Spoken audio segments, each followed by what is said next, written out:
Esta sequência que acabamos de ouvir gerou uma narrativa diferente para cada um.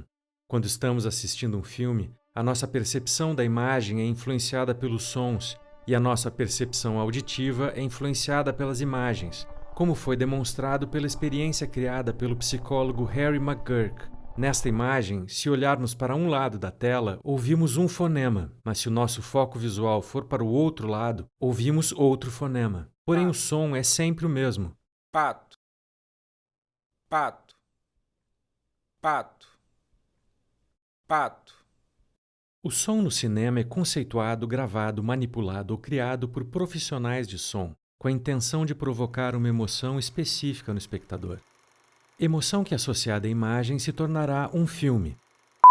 Se por um lado a imagem é o centro da informação, o som é a alma da emoção.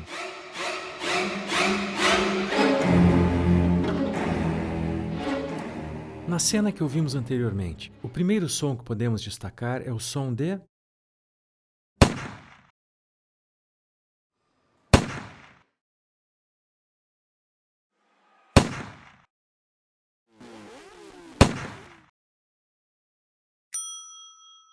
Quem conceituou, gravou, manipulou ou criou esse som trabalha numa equipe formada por editor de som, editor de efeitos, editor de diálogo, editor de ambiente, editor de ADR, editor de Foley, artista de Foley, supervisor de som, compositor, mixador e sound designer. Em 1977, George Lucas diz que o som representa 50% da experiência de um filme e escala Ben Burtt para criar os sons de objetos que só existiam na ficção. Porém, o termo sound designer foi utilizado pela primeira vez em 1979, nos créditos de Apocalipse Now, pelo trabalho de Walter Murch.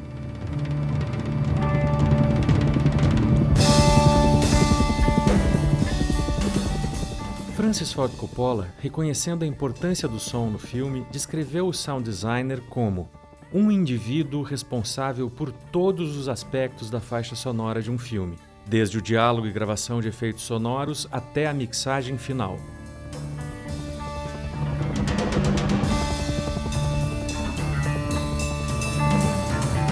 Voltando à cena inicial, após o tiro, ouvimos um outro som. Que som era esse?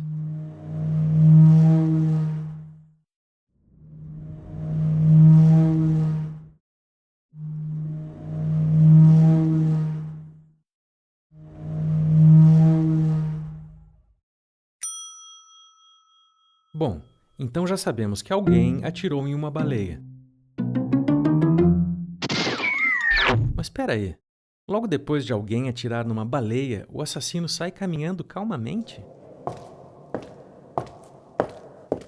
Em 1929, logo depois do início do fim do cinema mudo, Jack Foley criou a técnica de regravar em sincronia com o filme as ações dos atores, como som de passos e movimento de roupa. E a partir daí, essa técnica ficou conhecida como Foley.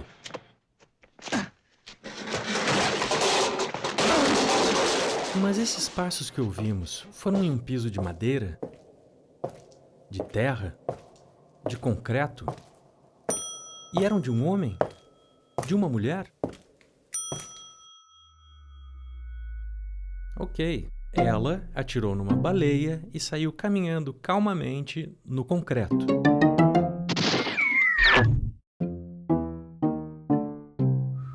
Após os filmes ganharem a exibição mecânica e sincronizada de áudio, os filmes falados passaram a ter diversas dificuldades. Por exemplo, as vozes dos atores do cinema mudo muitas vezes não faziam jus ao seu talento. E a base da narrativa passou a ser o diálogo. Por isso surgiu o editor de diálogo. O editor de diálogo é quem constrói a coluna vertebral sonora do filme, e é uma peça fundamental do processo. Mas quando nem todas as suas habilidades podem salvar um diálogo, o ator vai para um estúdio regravar as suas falas, em um processo chamado de ADR, como ocorreu nesta cena onde depois dos passos ouvimos alguém dizer: "Essa não foi a sua primeira vez." Agora sabemos que existe um serial killer de baleias por aí. Agora vamos prestar atenção no que não estamos ouvindo. Se tirarmos o tiro, a baleia, os passos e o diálogo, conhecemos o ambiente. Onde você acha que estamos? Na praia? Na rua? Na floresta? Na igreja? Está de dia? De noite? Então foi de noite e dentro de uma igreja que o assassinato da baleia ocorreu. Depois de passar por todas essas camadas sonoras, ainda resta o som mais importante de todos: o silêncio. O silêncio é tão importante quanto o som. A dinâmica é o que conduz as emoções dentro da sala de cinema. Sem ela não temos contraste, não temos atmosfera e nem profundidade.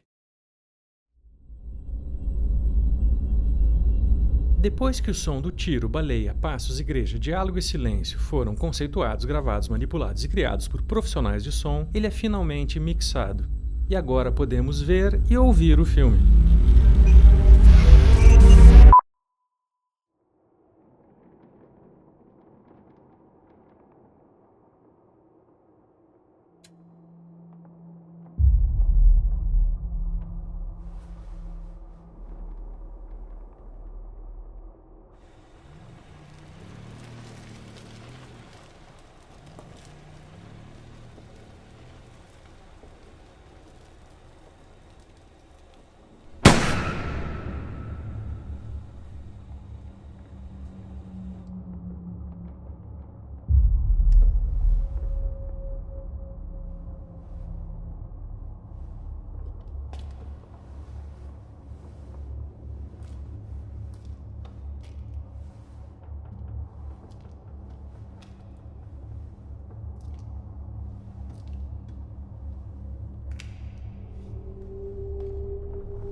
Essa não foi a sua primeira vez.